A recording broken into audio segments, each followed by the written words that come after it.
Imagine this. You're standing under 1,000 fiery red gates that seem to go on forever. A cheeky deer bows right to you, begging for a snack. Mount Fuji pops into view like it's photobombing your selfie, and you're surrounded by neon lights and the sizzle of street food that smells insanely good. Does it sound like a pure magic? That's Japan calling your name, and if it's your first time, oh boy, get ready for the adventure that's gonna ruin all other trips for you.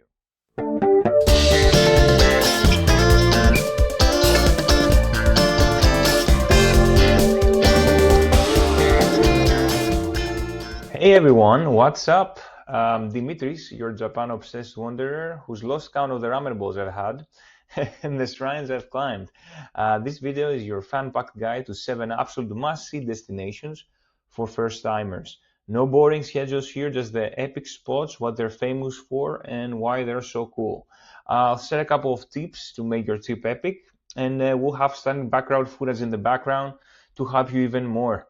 Hit that like button if Japan's topping your travel list, subscribe for more real talk adventures, and let's get into it. We're starting strong with the big one, Tokyo, the bustling heart of Japan, where the futuristic meets traditional in the wildest way. It's famous for being one of the biggest, safest, and most exciting cities on the planet. Neon lights, endless energy, and food that will blow your mind. What's nice there? I would say the variety. One minute you're in serene temples, the next you're dodging crowds at the world's busiest crossing. Must-sees are Shibuya Scramble Crossing, it's chaos in the best way. Thousands are crossing at once like a human wave. The Senso-ji Temple in Asakusa with its massive red lantern and smoky incense. Akihabara for anime gadgets and maid cafes. Yeah, it's as quirky as it sounds. Harajuku for crazy fashion and crepes. And don't sleep on the food. Ramen is so good. Fresh sushi, takoyaki balls exploding with flavor. Uh, and a tip here that I would have, like, get a Suica or Pasmo card for easy trains. Tokyo subway is kind of a beast, but once you crack it, you can go anywhere. Fun fact here, there are more Michelin-starred restaurants here than anywhere else. And we could spend here weeks here and still find new surprises. Moving on to the day trips, and first stop from Tokyo's day trips is Nikko. Nikko is one of my personal favorites and is Japan's hidden gem for nature lovers and history buffs. It's an UNESCO stunner up in the mountains, known for its over-the-top shrines, temples that drip in gold, and crazy detailed carvings. What's nice there? Kind of the fresh air of the mountain, the colorful forests that you will see, the lakes and the waterfalls that make you feel like you've escaped to a completely another world. What are the must-sees there? Toshogu Shrine with the famous See No Evil, Hear No Evil, Speak No Evil monkeys, which are iconic and hilarious. The Kegon Falls, which you're gonna see they're crashing down dramatically, and it's one of the Japan's tallest falls. Lake Shuzenji for boat rides or chill hikes. And a pro tip for Nikko would be to go in autumn. It's so nice with the fall foliage explosion, reds and oranges everywhere, and it's kind of unreal. Fun fact, Nikko means sunlight, and those shiny shrines live up to it. I felt really refreshed here after a day, and it's kind of a total reset bottom from Tokyo's hustle. Next up is Kyoto, the cultural soul of Japan, famous for over 2,000 temples, geisha traditions, and being the ancient capital for 1,000 years. What's nice here?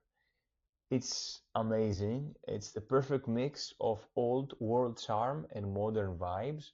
One second it's peaceful, next second is delicious. What should you do there? Fushimi Nari Taisha, with those endless red torii gates. It's a nice hike up the mountains. Go early there in order to beat the crowds because it does get really, really busy. And it's pure magical.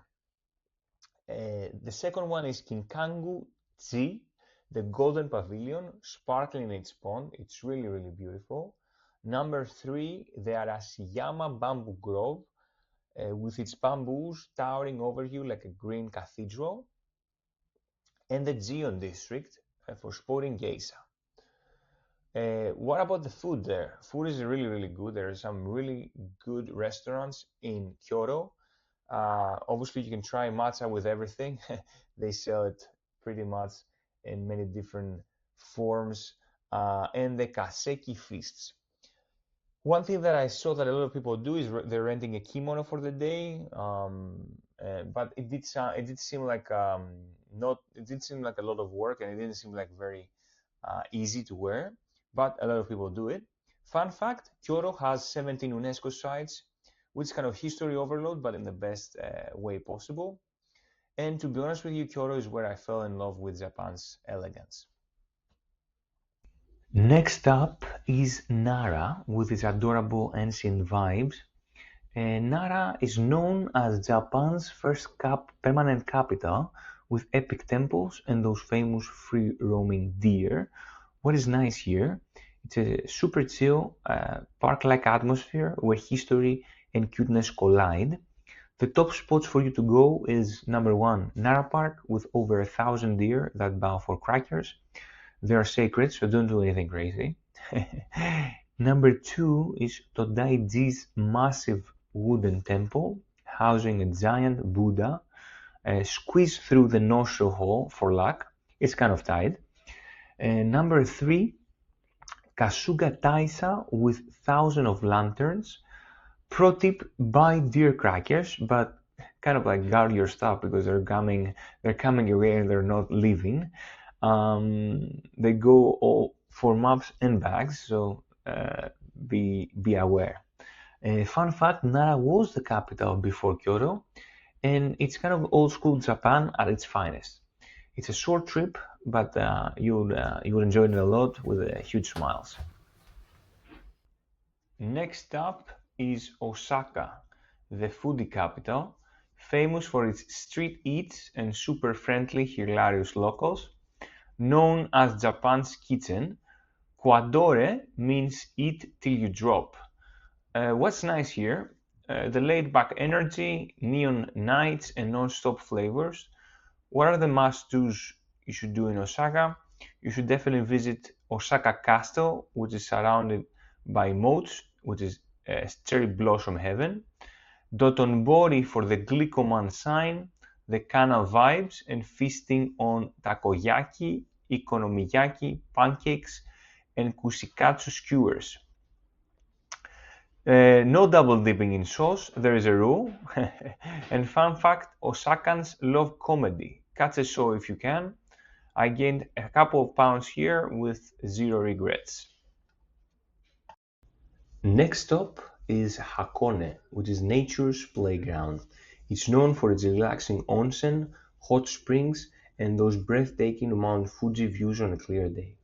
What's nice there? It's kind of the perfect mix of adventure and chill, volcanoes, serene lakes, and even a world-class art outdoors. Key spots and things to do there.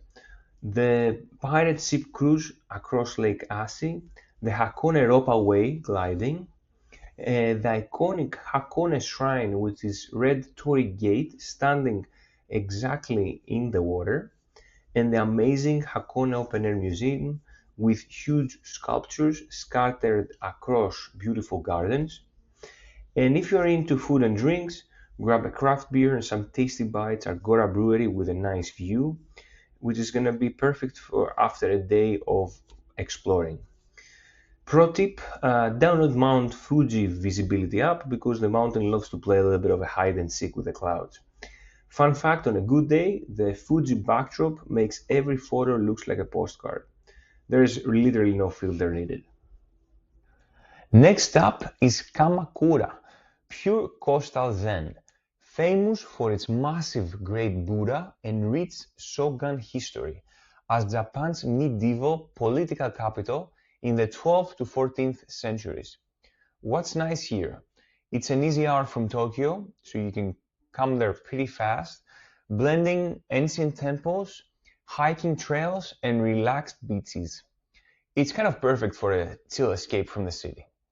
The star here in Kamakura is the Great Daibutsu. This enormous bronze Buddha has been sitting outdoors since the 15th century after a tsunami destroyed its temple hall. It's super impressive and peaceful.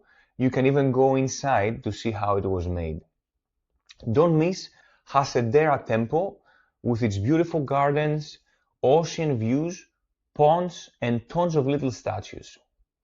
After that, you can stroll through Komachi Dori Street for cute shops, matcha soft serve, and street snacks. Pro tip here, visit the temples in the morning and then you can catch a nice, beautiful beach sunset, which is pure magic. Fun fact, this is where Japan's Shogun era really began. You can totally feel the warrior vibes mixed with total relaxation. There you go, 7 incredible spots blending Tokyo's buzz with Japan's soul. You can mix them however you want, and that's the fun. Japan's politeness, food, culture, and beauty, like really hooked me hard. Which one, is calling you first? Comment below, like if you're inspired, subscribe for more travel content, and share with your travel buddy. Thanks for watching, folks, and safe adventures.